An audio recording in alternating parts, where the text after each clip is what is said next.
Hello, everybody. Yeah, we're back at it again. We're touching in. We're going in on a subject today, on subjects, a lot of them. If you're a basketball player or a person that's interested in basketball, man, you hit the jackpot today. I mean, I've had some great guests on, and a lot of people have done great things, but the one I have on today is amazing. The things she's been able to accomplish in her short career still, she's still going. She's still got it going. She's at the top of her game even today. I am honored and thankful that Annie Meyers is willing to come on our program. She's one of the true pioneers in women's basketball, Hall of Famer, award-winning broadcaster, Ann Meyers Drysdale. How you doing today, Annie? I'm great, Andre. Thanks for having me on. Oh, my pleasure. Well, what I'm getting ready to do, I don't normally do. Normally, I have a guest on, they send me a bio, they kind of, give me an overview of what they're interested in, things that they're doing. And I pretty much can bullet point it out and tell you what it is. I'm not doing that today. You're going to have to bear in with me today because this bio, this young lady has done it all. And I'm going to read it out to you so you know who you're dealing with when you hear whatever she has to say about something. There's no questioning and, oh, I think this, I think that. She's been there. She's done it all. She's been with the greats and is part of the greats of basketball. So I don't want to hear it. Just bear witness and have a little patience. So she's Ann Meyers enters her 5th season as vice president of both the Phoenix Mercury and the Phoenix Suns. In 2019, the role for 5 successive seasons, as general manager for the Mercury, where she constructed the franchise's first 2 WNBA championship teams in 2007 and then 2009. As vice president of the Mercury in 2014, she saw the team win the 3rd WNBA title in franchise history. Wow. She recently completed her 6th season as a television broadcaster for the Mercury and is in her 7th season on the the Phoenix Suns television broadcast team alongside Steve Alpert. Now, that's saying that for sure, she's men and women. So don't say, oh, this is just women's basketball. No, it's the whole thing. It's the whole kit and caboodle here. Enshrined in the Naismith Hall of Fame in Springfield, Massachusetts, as a player in 1993.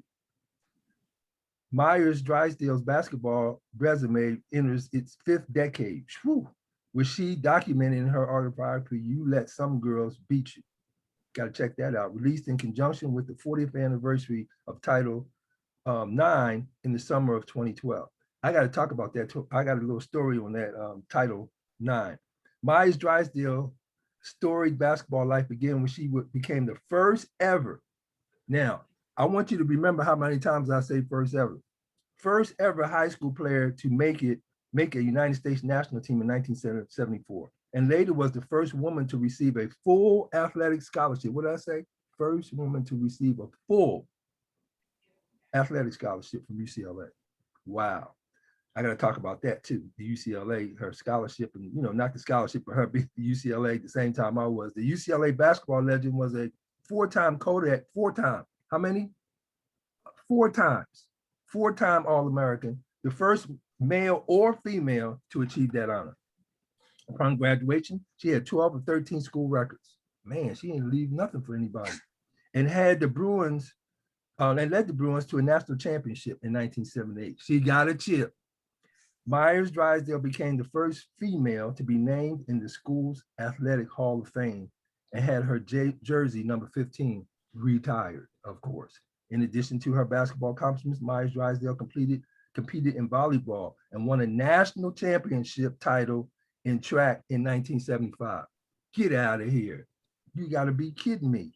As a standout player, the 5'9", 145-pound guard represented the United States in the 1976 Olympics and 1975 and then the 79 Pan American Games. She's doing it all, folks. And then 1975-79 World Championships. As part of the first, here we go again, women's U.S. Olympic basketball team, Meyers Drysdale earned a silver medal as the Montreal Games in 1976. Meyers Drysdale remains the only female to sign a free agent, listen to this now, to sign a free agent contract with an NBA team when she signed with the Indiana Pacers. Who? The Indiana Stars, the Indiana Lookbacks? No, the Indiana Pacers. In 1979, after being released by the Pacers, she serves as the color commentator for the Pacers broadcast and was the first woman to broadcast an NBA game. Hallelujah, man, what's going on here? That's about 3 or 4 firsts now. Keep a track.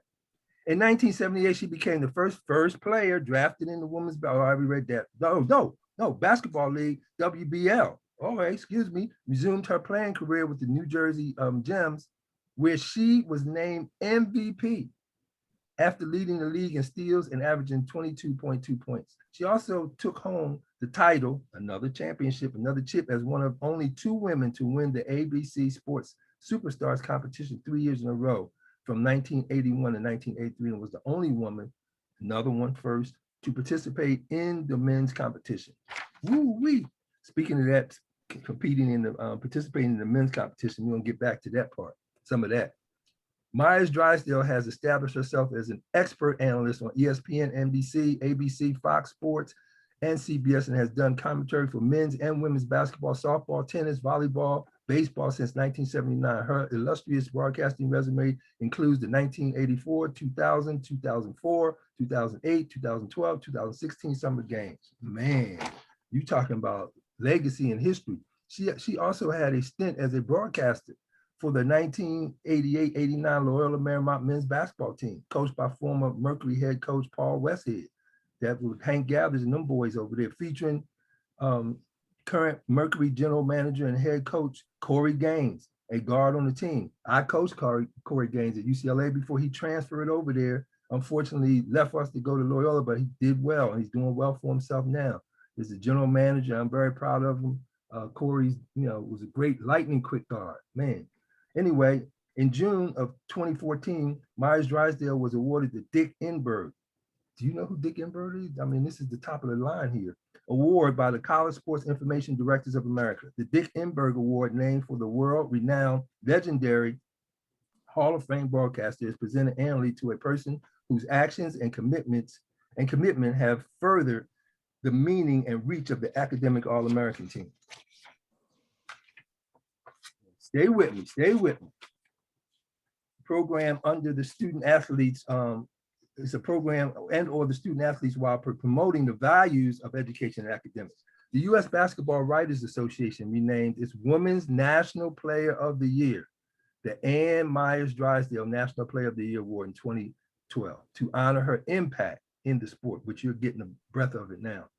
Current Mercury center Brittany Griner won the award in 2013. In 2006, her incredible sports journalism contributions were honored as the winner of the United States Sports Academy's Ronald Reagan Media Award, joining an elite group of winners that includes, listen to this list, if you know anything. If you don't know these names, you better go look it up. Google it in, Howard Cosell. You can stop right there. Howard Cosell? What? That's, down goes Ali. Down goes Ali. I mean, this is historical. Bob Costas, he's been around for 100 years. The great Bob Costas. Keith Jackson, oh man, you couldn't watch a football game on Saturday. Keith Jackson, you know that voice.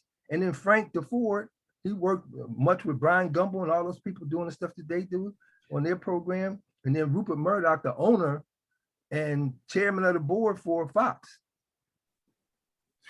Man, the NCAA Honors Committee honored her in 2003 with the NCAA Silver Anniversary Award.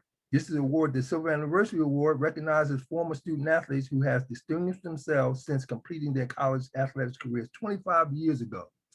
Man, Meyers Drysdale was a member of the inaugural class, first, again, of inductees into the Women's Basketball Hall of Fame in 1999. She became the first, another first, American woman to be inducted into the FIBA, International Basketball Association Hall of Fame, when she was enshrined in 27. In January of 2017, Drysdale was named the recipient of the Naismith Outstanding Contributor. Now we in our time now, 2017, as the contributor to Women's Basketball Award, which is presented annually to an individual whose extraordinary efforts have made contributions of outstanding significance and have created a long-lasting positive impact on the game of basketball. She was presented with the award at the annual Naismith Awards brunch during the men's Final Four weekend in Phoenix. In honor and recognition of her student standout collegiate career, UCLA Athletics announced in March that they would be naming the practice court. They just got that thing. It's not been around that long for the women's basketball team. ANN Meyers Drysdale Court. Well, I'll be darned. What other court they got named at UCLA? Oh, Nell and John Wooden Court. Oh, okay. Whew. Additionally, UCLA named Meyers Drysdale the winner for this year's professional achievement for the UCLA Alumni Awards, which she is awarded to honor the very best. That's a big word at UCLA. Best UCLA and pay tribute to alumni and friends in their professions and service to UCLA and the community. In January of, we're almost done, folks. In January of 2019, Meyers Drysdale was inducted into the Southern California Sports Broadcasting Hall of Fame during the 28th annual SCSB Awards luncheon. She became the first, here we go again, a woman ever inducted into the Hall of Fame, which it also marked the first time a husband and wife received the honor. Don Drysdale, as her late husband, Don Drysdale, had already been inducted.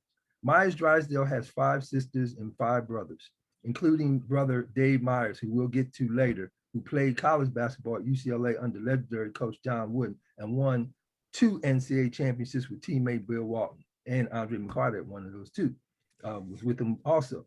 He played 5 seasons, 1975 to 1980 for the Milwaukee Bucks after being one of 4 players traded from the Los Angeles Lakers for Kareem Abdul-Jabbar in 1975.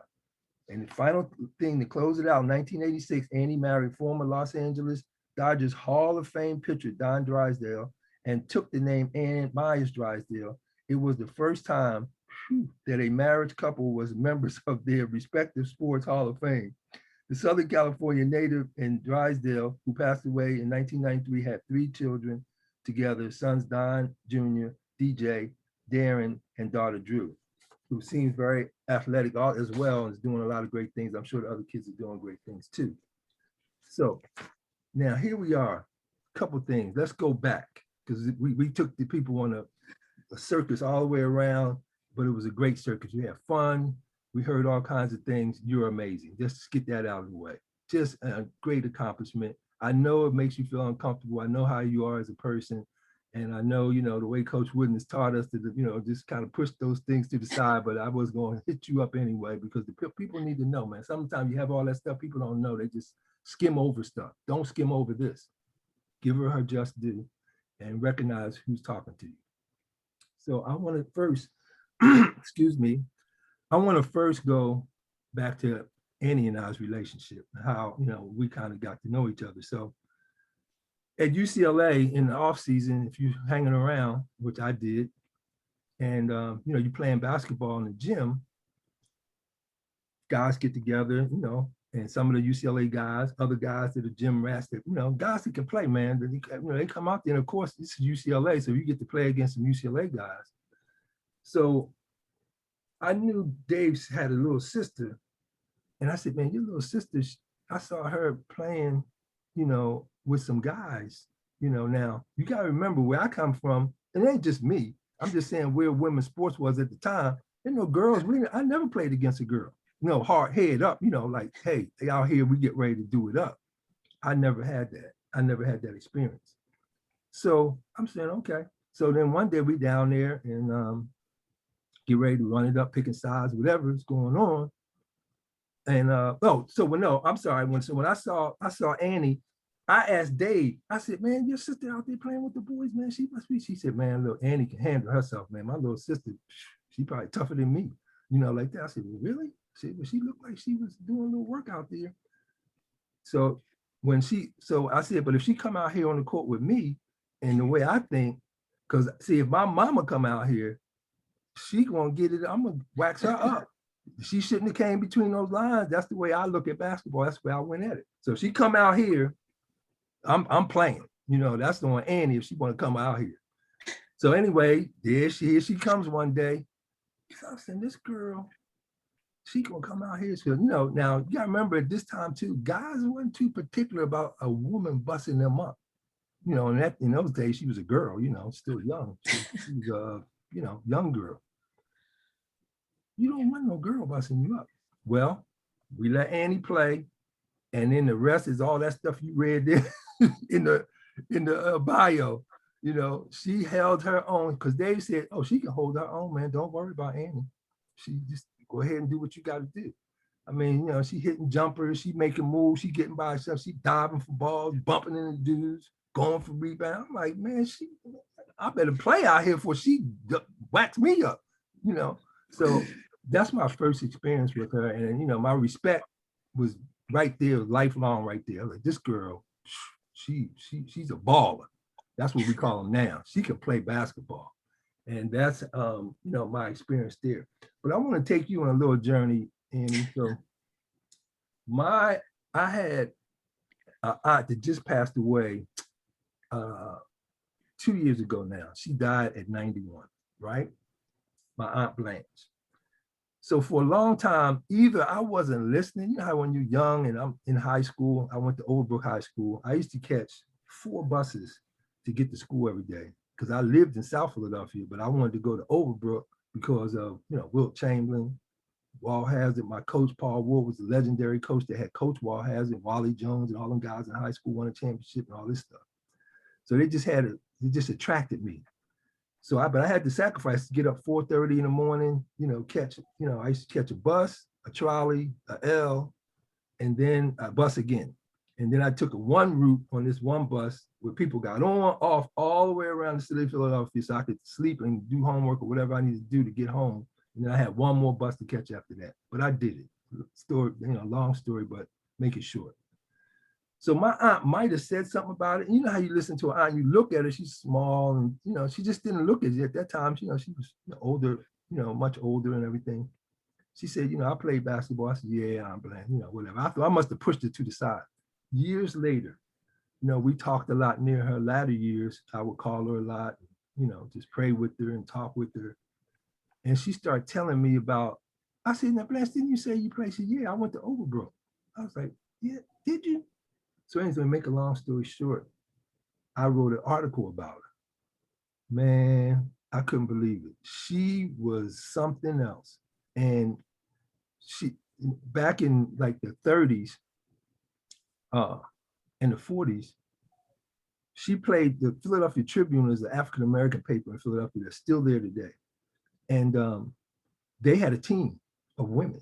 I didn't even know women was playing basketball, Annie, back then, right? They had a team and they were playing all over the place. Kind of like those teams Coach Wooden describes that go around and just play, you know, all these different organizations, whatever. Well, she played with this one team, this church. They had a coach over there that was locked in. But the way they played basketball was different. When, you know, they didn't run back and forth. So like if the team had got the ball, then they allowed one person to go down the other end to shoot, to be the shooter. And my aunt was the shooter. And I mean, when I did the interview, I recorded it. She started, you know, she was talking trash. She said, oh yeah, when I go over there, I'm hitting my shots. That they, you know, I was lighting them up. I was like, wow. And she was talking about how tough it was. You know, she said, I used to rebound too, and I would fight, you know, and tussle and everything. And she was talking about, you know, they had little nicknames for her, Gunslinger Blanche, and this and that and the other. So she played against the team for the Tribune team that was well renowned at that time. And when they went to play some really tough teams, they came and asked, could they have Blanche come with them because the mother, my grandmother didn't want her to play with that team for whatever reason. It was something about them she didn't like. So she didn't want them to play with them like on a regular basis. But she said, okay, I'll let you go over there and just play a game too, but I don't want you to, you know, travel and do all that stuff with them. So she did that. And I learned so much. And when you talk about the history of Title IX, they said that this had, you know, that period and then moving forward was the progression of how eventually Title IX became an issue. But a lot of people didn't know the history that, that these women were playing basketball way before we thought. I had no idea as a player coming up, none, about basketball being played by women, literally at all. So that's a history lesson on its own. So Annie, I want to take you and ask you like some things now. When you guys were at UCLA, what do you feel was it was the beginning of something? How did you feel about it? Or did you recognize how important what you were doing was at the time? Well, first of all, I'm happy to be on your podcast. Thank you, Andre. Oh, And second of all, when I first saw you was when you were recruited as a freshman and played with my brother Dave and Turkovich on the freshman team, because that was the last year they had freshman sports in the NCAA. And you guys had a pretty good team. So I was still in high school when you guys were playing at UCLA. And we would come up and we'd drive all over Southern California to watch the freshman team, UCLA play. And when you guys were at Pauley and you guys would have a game, the varsity guys would come in late. Larry Farmer and Larry Hollyfield and Bill and all those guys and Tommy and so Curtis and so they'd come in while you guys would be on the court. And that was the 70s where, guys had the high heels and the bell bottoms and the hats and the big coats and just like, so everybody would stop watching your game. And they'd all look at all the varsity guys coming in. But, we were all excited for David going through that recruiting process when he was a senior in high school. And then when he chose UCLA and going up to those games when you guys were freshmen, it was so exciting. And so for me, I was playing ball in high school. And at the time I was always also playing AAU ball, which was completely different, kind of like with your aunt, that kind of basketball, instead of what it is today. AAU club basketball is for kids basically from 10, maybe even 5, all the way up to 18. And, but the AAU I knew because my older sister Patty was 8 years older than I was, and she was probably the best athlete in the family. She had played at Cal State Fullerton, won a national championship for Billy Moore in 1970. Wow. And but she played softball and volleyball and basketball. And so I had an opportunity to play when I was in junior high, play basketball with her. And so I knew the women that were playing way before I was playing. Right. And like your aunt, the game was around for a long time, way before Title IX came around. And so, I think the fact that, in our society, women weren't really talked about, especially in sports, how dare they? Right. And there's a little bit of that still today. Yeah. But in saying that, Title IX came along, and it was not about sports, Andre, it was about education. It was about equal pay for educators. Right. And actually, a lot of the women that were involved in that bill were women that they were, not only talking about sports, but they were trying to get an education at universities back in the 40s and 50s. And universities would not allow women to get a college education. Wow, interesting. Because the majority of jobs for women at that time during World War II and after were being a secretary, being a flight attendant, and being a nurse. Right. Or you were a homemaker. Mm-hmm. And those were kind of like the only 4 things that were really going on most of the time. And then coming out of the war, and certainly when the men went into World War II, a lot of women started playing sports, and that was recognized a lot more. So you did have, a League of Their Own, which they made a movie. Right. So if they don't make that movie, are we aware of women playing baseball? Right. But as much as there is systemic racism, even today, there's systemic sexism today also. So going to UCLA, I really had no thought that I could get there. So in 1972, Title IX passed. And in 1975, you guys were freshmen, and which I was a freshman, and that was your last, the year that you won the championship. But in 72, when David came in, being in high school, and then in 74, when I was a senior, in high school, I did not play. During the summer, I played on the boys basketball team. And that was kind of a big deal during the summer. We played in the Watts Summer Games and stuff. Wow. And And then during the school year, I wanted to play on the boys team, but a lot of people talked me out of it. And I was intimidated by a lot of things when you're in high school. But I always think when you still want to fit in. Yeah, but when one door closes, another one opens. And so even though I didn't play on the boys high school basketball team, that's when I made the USA national team. Right. And so that door opened. But I remember David, his senior year was it was junior year. He was rooming with Kenny Washington. And Kenny Wash was on Coach Wooden's championship teams in the early 60s. Right. And so they were roommates, and they came home one weekend, in which you'd been to our house with barbecues and everything. Right. And so they came home one weekend basically saying, because Title IX had passed, hey, and Wash was the women's basketball coach. And so David and Wash came home one weekend and said, hey, how'd you like to go to UCLA on a scholarship? And I'm like, oh, what? Because I had no idea where I was going to go to college. I had no idea that I'd pursue basketball. And that's really how I was recruited. Wow. Not like it is today. Yeah, that's an amazing story because, happen chance, you need things to open up. Sometimes you don't know why things happen. That's why when one thing happens, you don't give up. You just pick yourself back up and keep going, because there's always other doors. There's never one door. There's always other doors. And sometimes those doors have better things waiting for you on the other side than you know. So now when you're playing, how did you get past the grandeur of the men's game to keep your eyes focused on playing your game and not being jealous or being, how did you deal with that element? Oh gosh, there was never any jealousy. Like I said, I come from a family of 11 children, and David's 2 years older than I was. And so growing up with him and playing pickup games and over the line and football and, swimming competitions in the pool and riding bikes and playing 500, whatever, football in the street with, so I was stuck between David and my brother Jeff, who was two years younger. So the three of us did a lot of things together and with their friends, whether we were going down to the playgrounds and playing pickup ball and so forth. And so there really was, you come home with a trophy or won a big championship, you had 4 other people in the household that were doing the same thing. Right. So, I think all of us were kind of, we were all kind of vying for our parents' attention, but, they were always very supportive of all of us, as much as their sons, as much as their daughters. And so when I got to UCLA, and even before that, people asked me, what was the best part? Well, in 1975, you guys, your last year, I had the opportunity because Kenny was our coach, and David would go to Coach Wood and say, because you knew that practices were closed, right?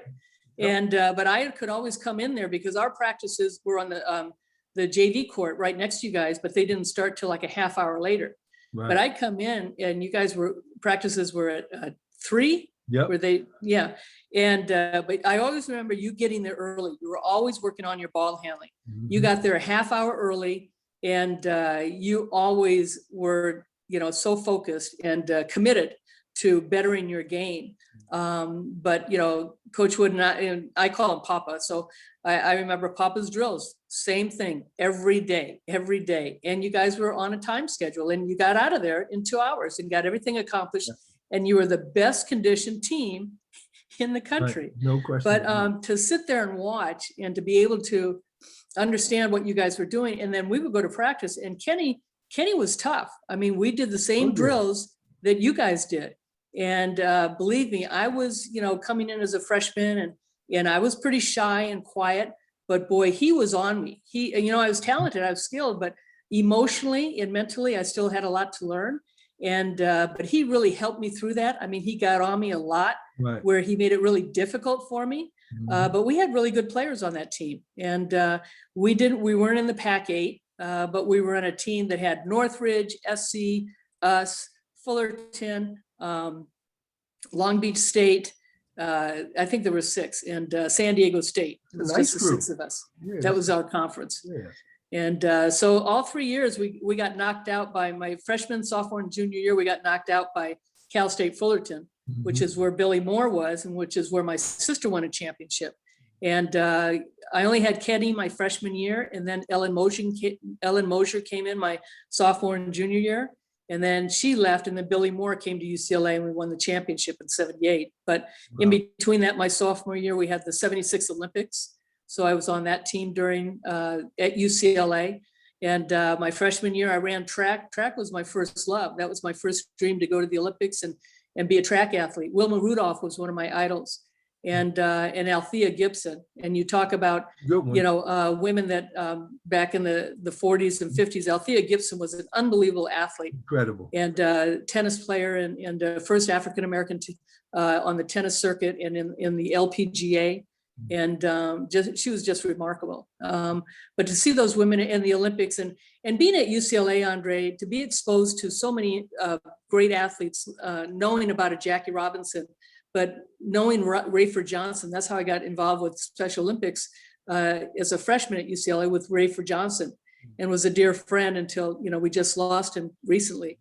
But, the great Olympians that have come through there, and to be a part of that, and, to see you guys play, and to see Bill Walton there, and know that Lou Alcindor and how he played in Wixon Row, and knowing about Goodrich and Hazard and so forth. So, there was a great tradition basketball wise. And certainly I think having the validation of Papa about women's basketball really helped our program. Right. And I think going to UCLA, I got a scholarship, but going to UCLA, it certainly helped women's basketball in the media, because Dave and I were a human interest story. It was a brother-sister All-American Right. kind of thing. And so it not only gave myself attention, but it gave the women's program at UCLA and women's basketball attention. Mhm. Well, Dave got teased a lot. Can we say, yeah, hey, Annie's little brother, what's going on, man? Annie's little brother. Yeah, but Dave was better. Dave was, Yeah. Well, he inspired me. I was I know just he a did. shorter version of the way he played. Yeah, he's a warrior. And when I, think about the 75 team, and I think about, the denial of people, this and that. I said, man, look, I'm going to war with some of the best guys you could go to war with. These guys, Dave Meyers starting off the list. Dave got my back. Dave's going to be there when the money's on the line. You know what I mean? When you got guys they're going to give you everything. Spider is going to be there. He didn't take a play off. No. And so he's going to be strapping, cutting, chopping, and doing whatever he can to get the victory.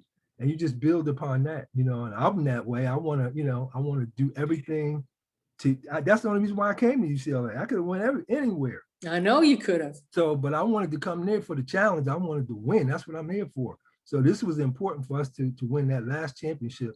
And then obviously knowing at the end what happened, we pulled together an amazing thing.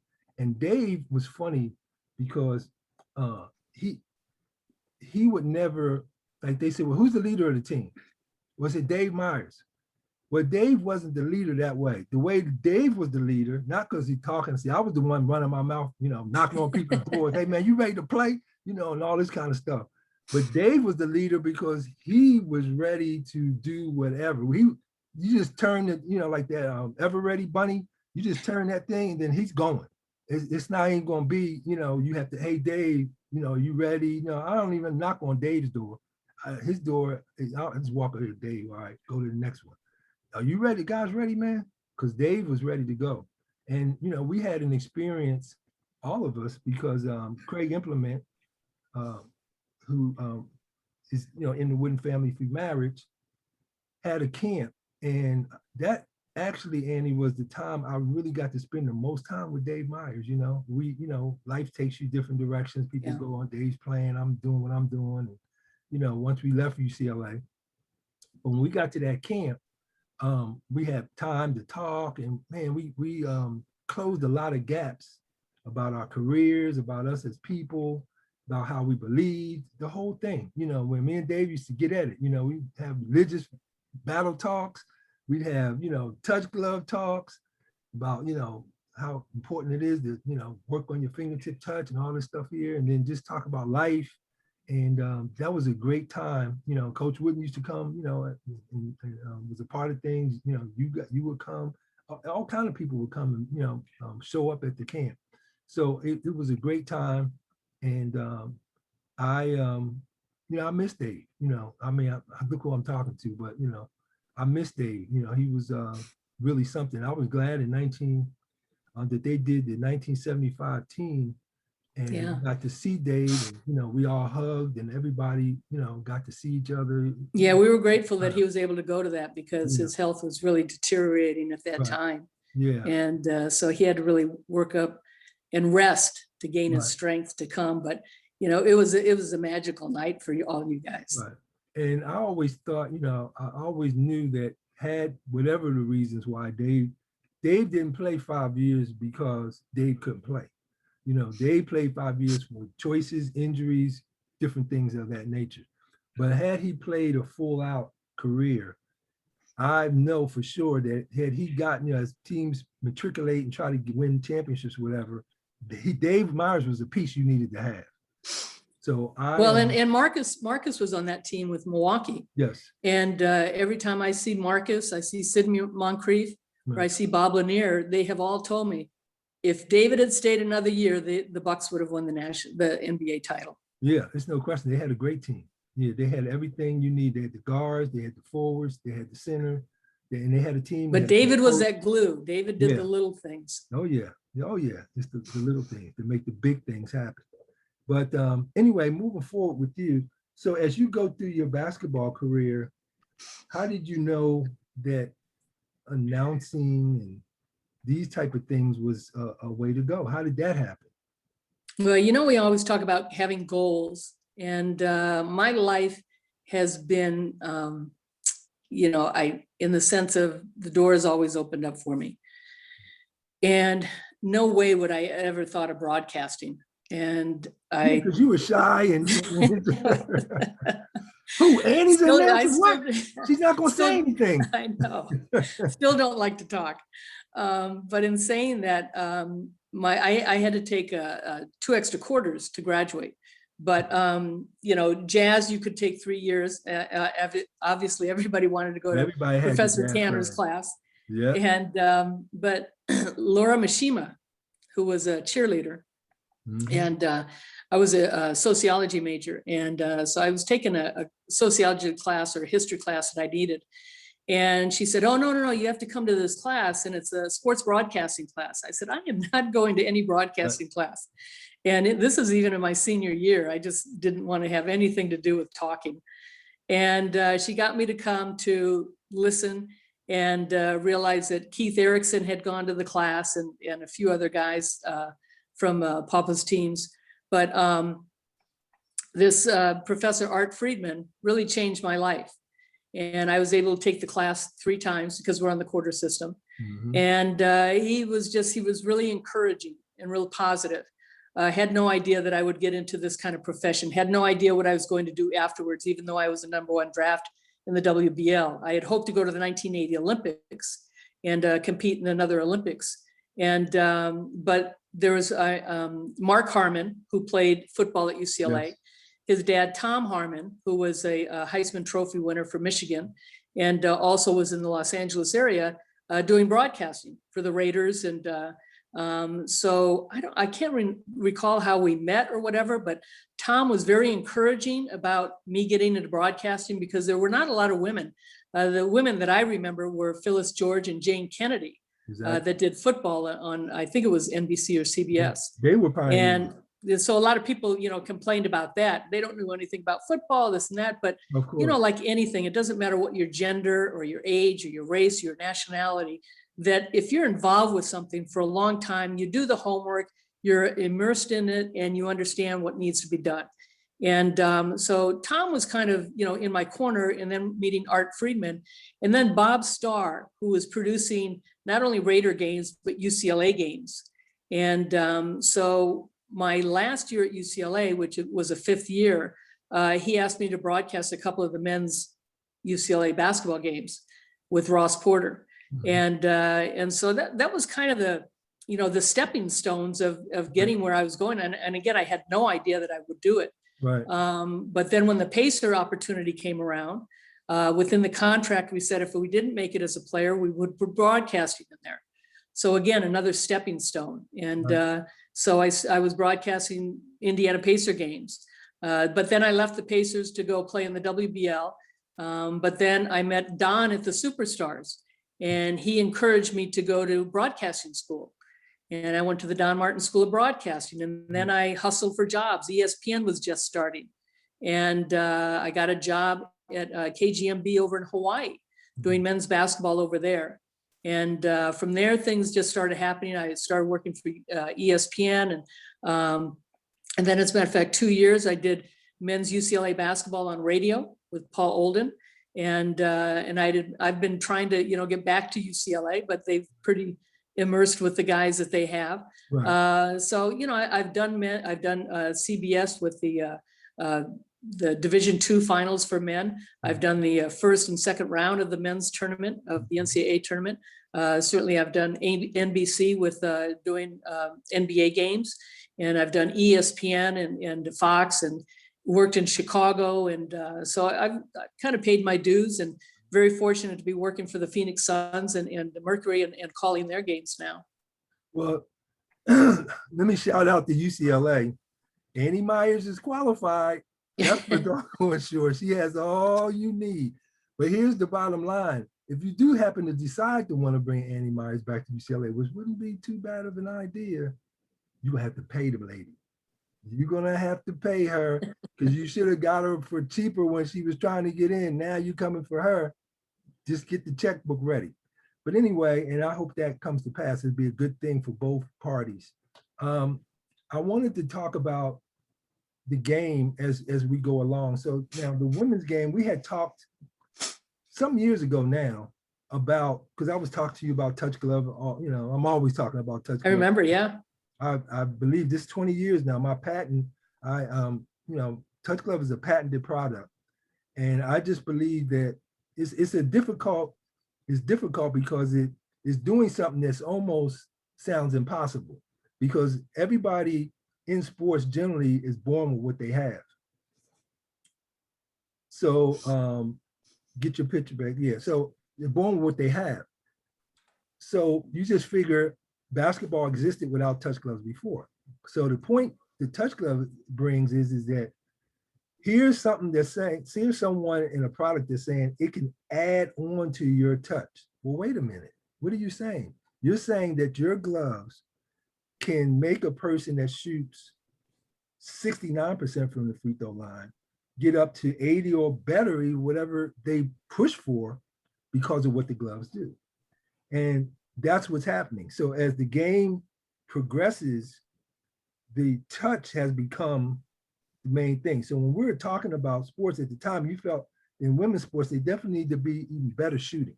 Shooting was going to be one of the key components as the women's game evolves and becomes more popular. The women have to shoot even better than they're doing. So I was, engaged and happy to hear that. I already knew that they could improve. And so that's what we've been trying to do in the women's game as well as the men's game, because touch has become a most dominant part in sports. Where do you feel that the women's game from just say 10 years ago to now has grown? Well, certainly, when I was playing, we had the regular size ball, and we did not have a 3-point line. The lane has changed, and we've always had a clock. We had a 30-second clock. It was certainly in high school and college. In the pros with the WNBA, it started out with a 30-second shot clock. Now it's down to 24 like the NBA. But I just, this one note, I have to say, Denise Curry, who is a 2-time Olympian and a 3-time All-American, that she is the all-time leading scorer at UCLA without a 3-point shot, both men and women. Wow.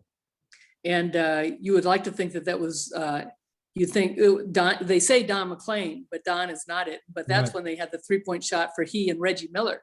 Right. And Lou Alcindor only played 3 years. Right. Denise was able to play 4 years, but she is the all-time leading scorer at UCLA.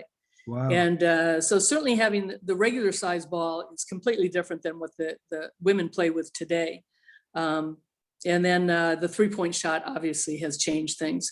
And but I go to my nieces and nephews now. They're all married and have small kids, but they're all those children are now in AAU games.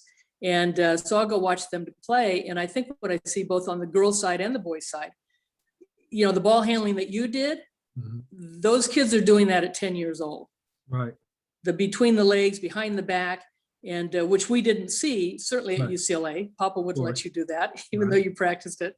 And but kids are doing that today. The thing that I see in the NBA and the WNBA, and it's frustrating as a broadcaster, but I know that this is the way the game is played. When you work so hard and you get an open lane and you go down for a wide open layup, literally a wide open layup, and you're about to lay it up, and instead you kick it out to the corner for a 3-point shot. Right. Their mentality is just constantly kicking it out to the 3. And I mean, there was a play a few months ago with Denver, and I remember. I know exactly what you're going to bring up. I know it. You know, I know. Oh my gosh! When they all spread out behind the 3-point shot, I'm going, "Are you kidding me?" Right. I'm just like, so I'm even running a fast break. Exactly. I mean, running a fast break and watching it is so frustrating because they don't stay wide on the wings, and who's ever bringing the ball up, they don't know how to set the other guys up, and they don't stop between the free throw line, and they get called for a charge. They're all trying to dunk. Well, they don't bring the ball down the middle a lot of times. No. A lot of these guys, they bring the ball up the side of the court, and I'm thinking, you know, why would you bring the ball up the side of the court when in the middle you could decide everything? And to add on to your point, I was just talking because Bill was saying we were on a Zoom with the UCLA alumni thing they had about 3 weeks ago. Bill was getting on me because I was saying I was upset. He said, "Oh, man, you always so mean about the game, Andre." I said, "No, man, but it's not right. You know, even if you're shooting 3-point shots, you still, if you have the ball in the middle, you can see both sides easier and make the pass. If you're on the right-hand side, bringing the ball up on a fast break, and the guy's in the left-hand corner, that's a long pass to make, or just even be able to see him. You know, it's ridiculous." And I think the other part is that you should have designated people on a fast break. This is what I think is the evolution should be. Since you want to shoot the threes, fine. But somebody out of that group has to go to the basket. So if you have a fast break, first of all, start making the guys bring the ball back down the middle again. It won't hurt anything. It's not hurting the game. It's just spreading people out. And if you run the lanes, because I'm into this science and math, that's how I try to teach the game through Touch Glove to the kids. Well, Papa always talked about angles. Yeah, it's exactly. So if you're running the lanes the way we used to run them, it's made for the 3-point shooters. It's running you right to the spots that the guys want to get. So why are you running down the middle of the court? Because the guy on the left hand has the ball bringing it up. And so you're running down the middle of the court, but you're not going to stop at the middle to pull up. You're going to go to one of those sides or the other. Now you got to run around here. But if you just had the guy in the middle, if they back up and you want to shoot a 3, there's the 3. It's wide open. If they come out, you got guy on this side, you know where he's at, and you know where the other guy's at. No thought, it's right there. But for some reason, they just have bought in totally to this whole thing. But my question to you is that when it comes to now the kids, it's one thing to practice dribbling, but dribbling to me is definition I made up, Annie. Dribbling, my Touch Glove definition for dribbling is the ability to make the ball come up at the speed you need when you need it. So in other words, if I'm doing, I'm just bringing the ball up there. You should be able to make that ball pop like those sounds I'm making. And if you can do that with the basketball, but you can't do that with the basketball like a lot of kids dribble today. Yeah, they're practicing all that, but what good is it to dribble, 5 times between your legs in the same spot? And then. Well, they see the pros do it. They see the pros do it. I understand that, but when the kids, yeah, you're right, Andre. When the kids practice, so they're practicing the skill, but they don't understand the purpose of the skill and what it's creating. Right. The dribbling is your bus ticket. It's your free ticket to get you around the court anywhere you want to go. But the other thing is that a lot of these kids are dribbling with their shoulder, right? It's like a stylization of dribbling. Well, the problem with that is why guys get so many steals in the game of basketball today. Because if I'm a defensive player and I see how your arm, I can read that movement. But when I dribble, it's with the wrist, and that's it. Just fingertips. With the ball, my forearm, my wrist, and the ball's coming up however I needed to come up. Right. And because of that, I always knew the ball was going up. I never had to look at the ball. I could be dribbling, you could be right on me defensively. Guy was right on me. I'm dribbling the ball, but the ball's coming up at the speed I needed to come up at because I got touched and I'm making that ball pop. I can see the whole court all day. Just block the guy off and go wherever I want to go. And when somebody pops open, boop, there it is. There's the pass, you know? So the game has a little bit of need for touch. Here's another thing I want to ask you about. And I know you got to be careful. Another thing that gets to me is that there's too many turnovers in the game. I do TikTok, then you ain't gonna believe this. And I do TikTok stuff. I do Instagram for Touch Club. I talk a lot of trash too. So, but one of the things stop turning the ball over. Okay. Now, from Touch Club, for me, it has brought my science of the game and how the eyes, brain, and hands all work together, and muscle memory. They're all part of what makes Touch Glove work. So it's not just repetition. If you're doing something repetitively, but it's the wrong thing, it builds certain habits. And you can't break, a coach can't break a habit. If a kid is using the palm of his hand to dribble the ball, you can't break that habit by talking to him. You can talk to him forever. Well, I will say today, though, what's very difficult is that because of AAU, they may practice, but they're not practicing to understand their skill. Right. They play games all the time. And so then they go to high school. And I don't know how much in practice what is taught. Right. They're trying to figure out, their offensive schemes. Most teams play a 4-out, 5-out, and which is completely different and having somebody down low. But in saying that, in high school, they're trying to figure out what they do defensively and offensively. When you get to college, they've changed the rules where practice is not that, you don't get a lot of time practicing. Right. And then especially on the pros, you definitely don't get any time to practice. So, I mean, you can get your shooting coach to come down and between games or whatever, and all you're doing is shooting. One of the lost arts I think in practices, and what you guys used to do at UCLA, whether with the imaginary drills, as far right. as the footwork, step back and take a jump shot or rebound. And then you would do change of pace without the ball. Right. You do the defense without the ball. Right. And you understood when a dribbler passed you, you had to run and cut them off. Right. And certainly in college, your defense was cutting off baseline. Exactly. Right. You get to the pros, everybody takes baseline. Right.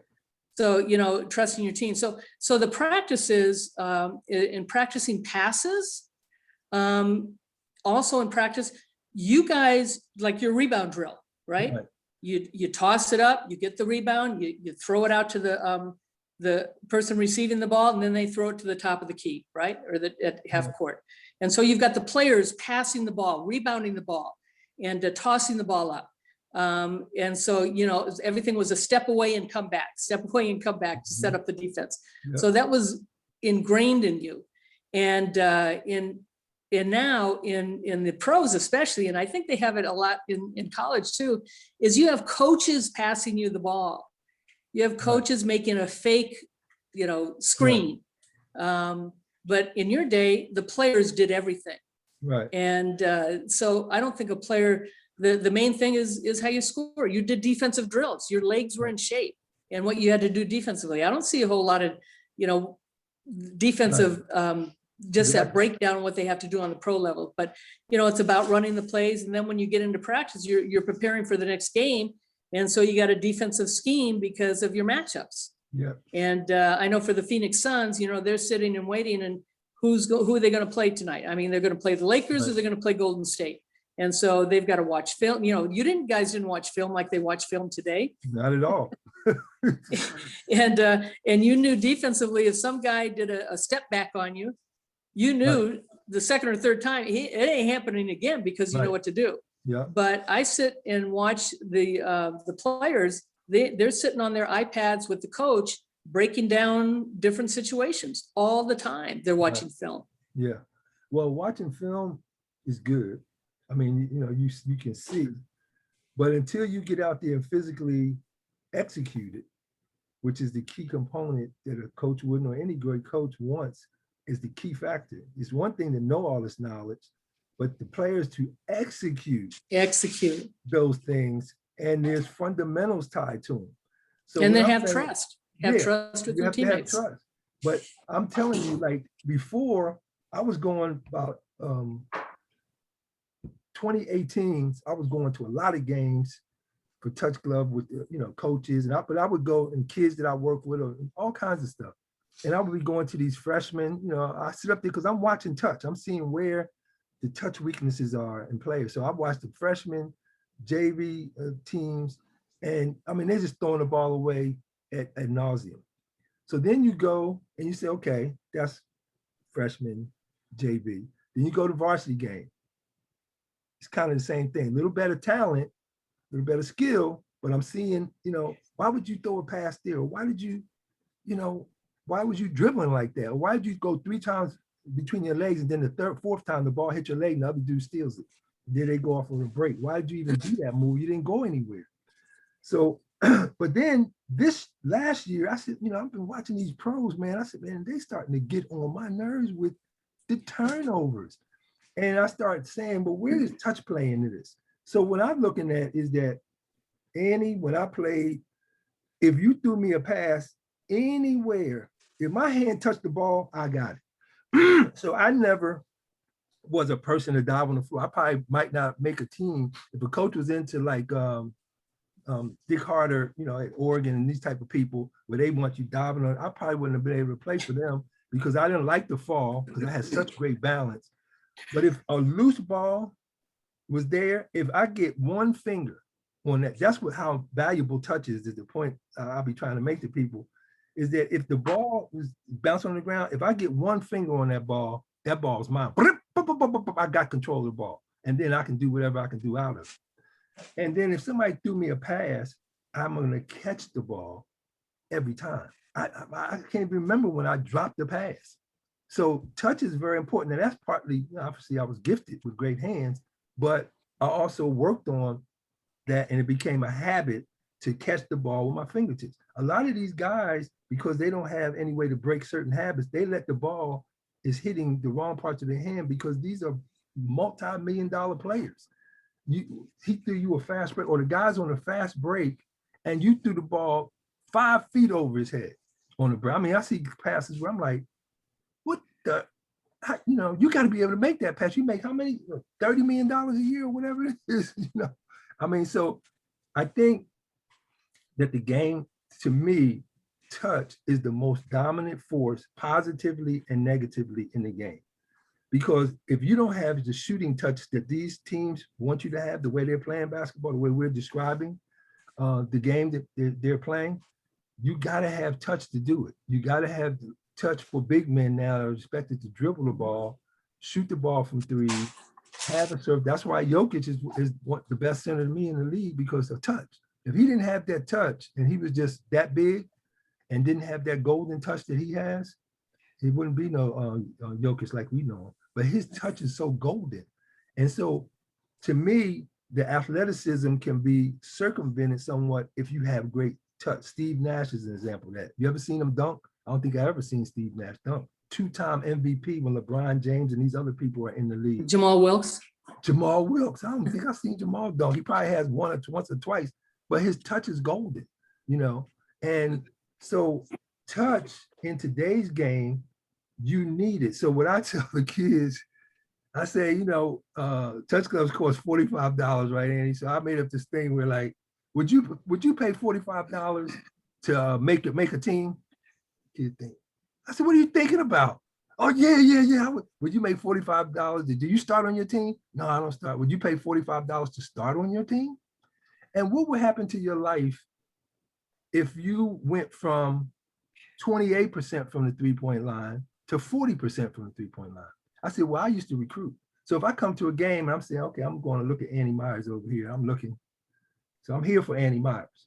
But yet, this kid over here, every time they get in the ball, man, that touch, that stroke they got, man, I start looking, and then that ball's going on like that. I'm going to find out about that player.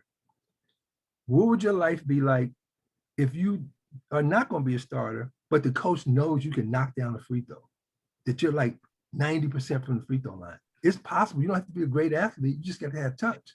You mean like the kid at Louisville? Yeah, exactly.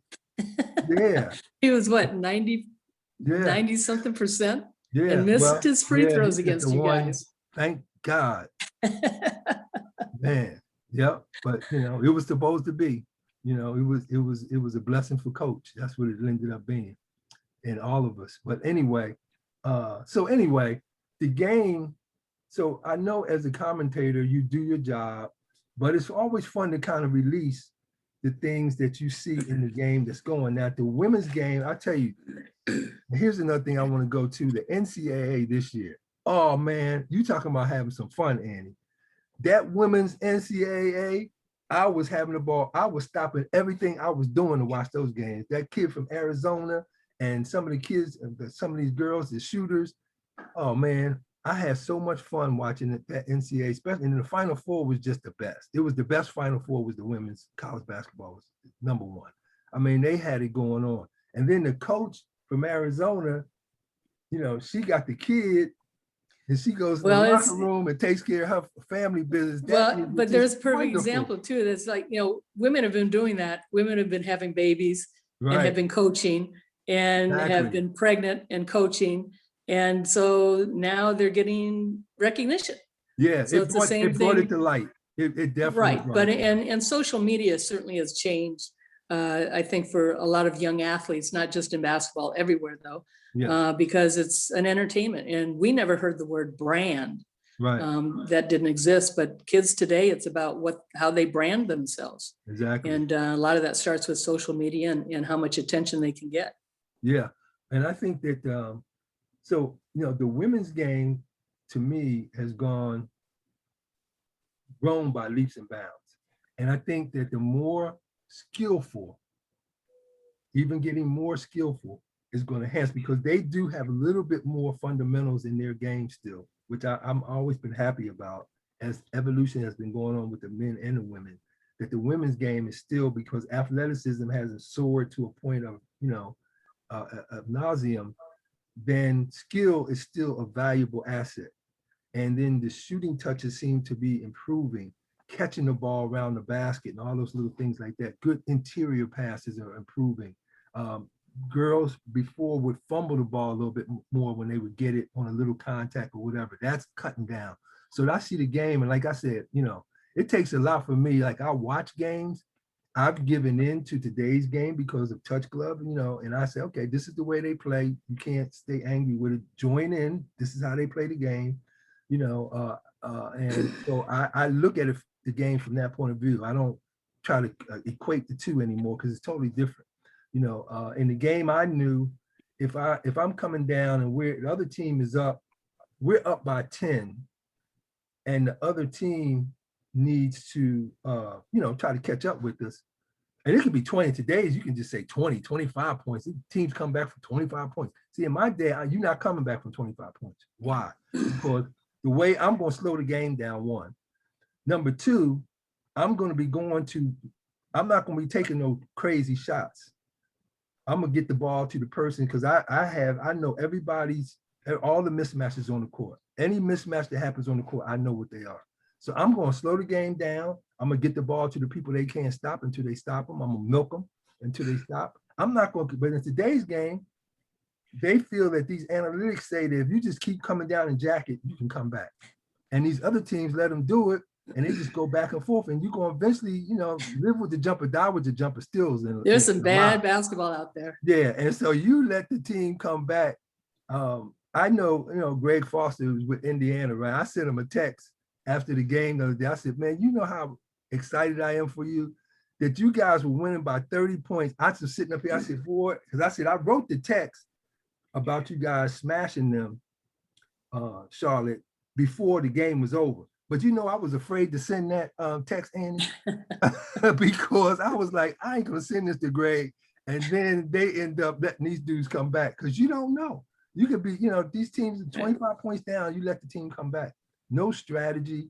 in it. But the team, but you know what I do like, and I see in the game, is that when the game gets, whether it's the college NCAA, the pros, and it gets down to money time, the players revert back to old school basketball.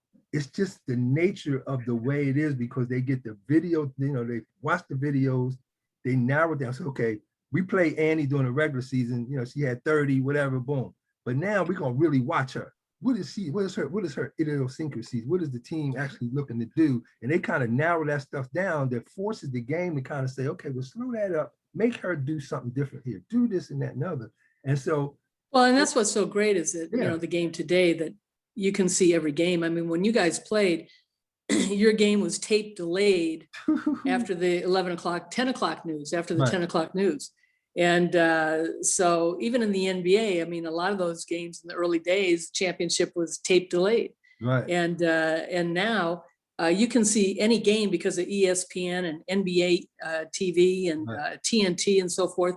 Every game is on. So not only can the fan watch every game and see the nuance that a player has, but certainly the coaches are able to break down what every team does. And so going into the playoffs or the NCAA tournament, coaches are a lot more focused on different scouting reports. And you know who benefits, in my view of it? The people who have kept their mid-range game. Because when the playoffs come, they start saying, hey, look, run Annie off the three-point. How many of those she needs to make? Run her off the three-point line. Make her do something else. So now Annie has to pump fake and be able to take boop, boop, boop, boop, and just go up a little closer, like Chris Paul or somebody like that, and make that mid-range. So they tried to say the mid-range game was dead. It's not dead. No. And that's what, Devin Booker's game is so good because he does have that mid-range, and so does Chris Paul still. But, Devin was so influenced by Kobe, as so many of the young players have been. And, but we had Grant Hill here, and Grant had a great mid-range game, and Devin was here. So just, being influenced by guys, and you're right, the mid-range game is still so open. Yeah, it's a part of the game. And so when we, to close out, what's your advice to young girls now? What do they need to be doing to reach their goals and dreams and things that they're trying to do?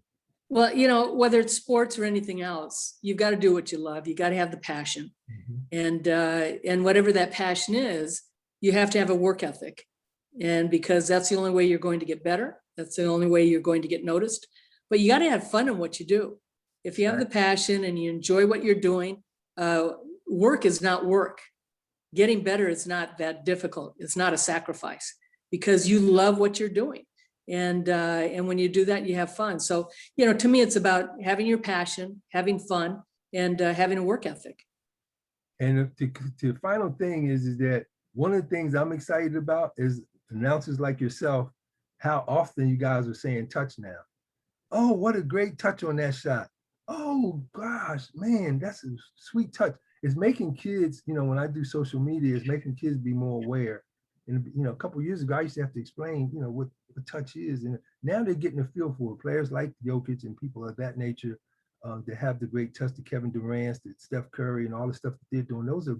They're at the top of my food chain of touch guys. I have a list of guys that's just, they're the food chain tops. These are the 5%. My projection is that 5% of the people in the world have a golden touch.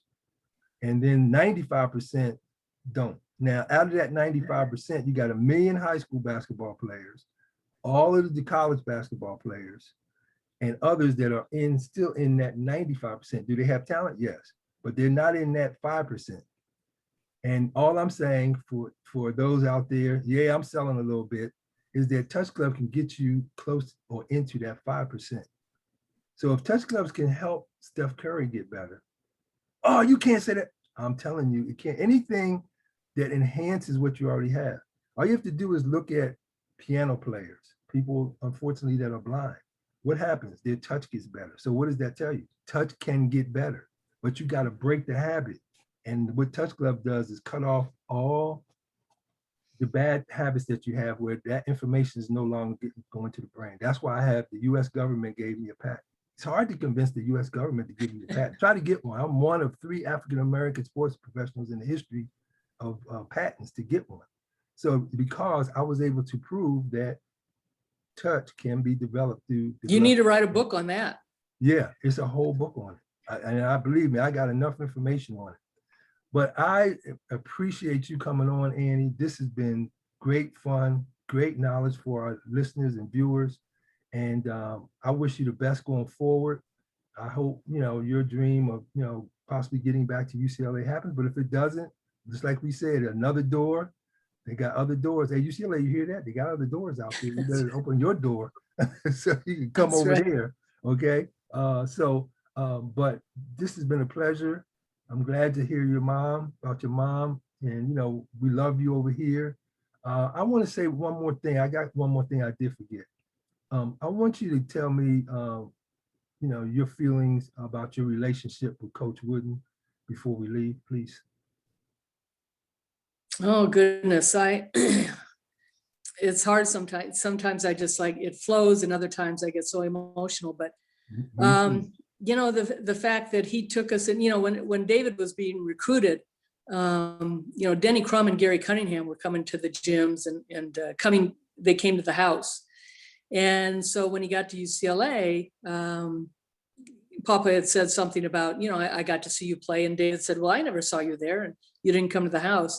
But he had such a great relationship with his assistant coaches too. They were such a part of who Papa was. But that freshman year, so my sister Kathy, who was at UCLA in David's senior year, they lived together.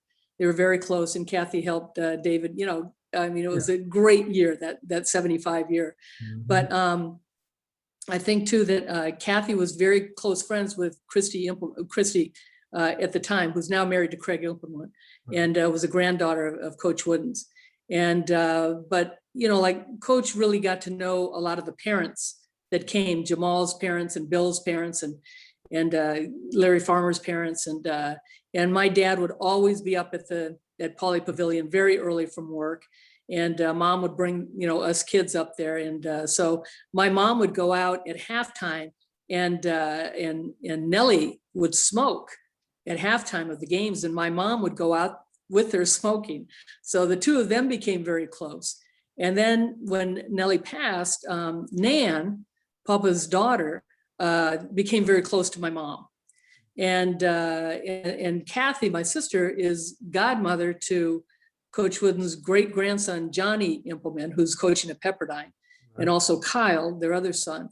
And then my daughter, Drew, went to high school with another great granddaughter, and Kaylin and Robbins, and so Drew and her are very close, and I've stayed in touch with Jim and so forth, and Papa's son.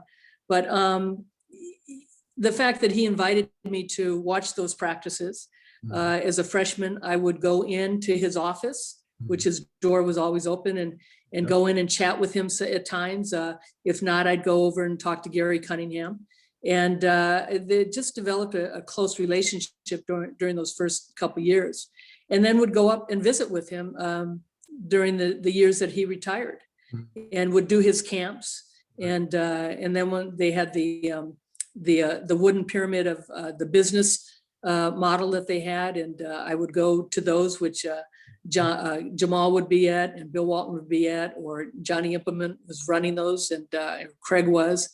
So just the family functions. When my late husband had turned 50, I had a 50th birthday party for him. And we were living at Pasadena at the time, and that was 1988 or 89. And they came.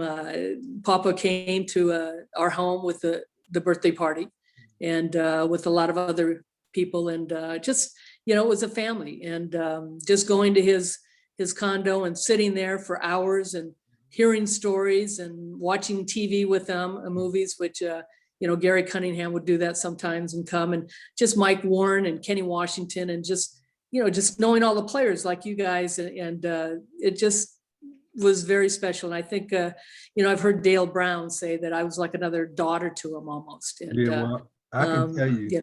He was just easy to talk to and have an open door because I was so shy. And he knew that. And, but just to sit in his office and, you know, feel very comfortable. He loved you, Annie. So just have that for sure. He loved some Annie Meyers. Well, I loved him. Yeah, and it was mutual. I could tell you loved the coach, and you know, obviously so do I. So I still miss him. I have, you know, Yeah. I'm like you. I get them ins and outs.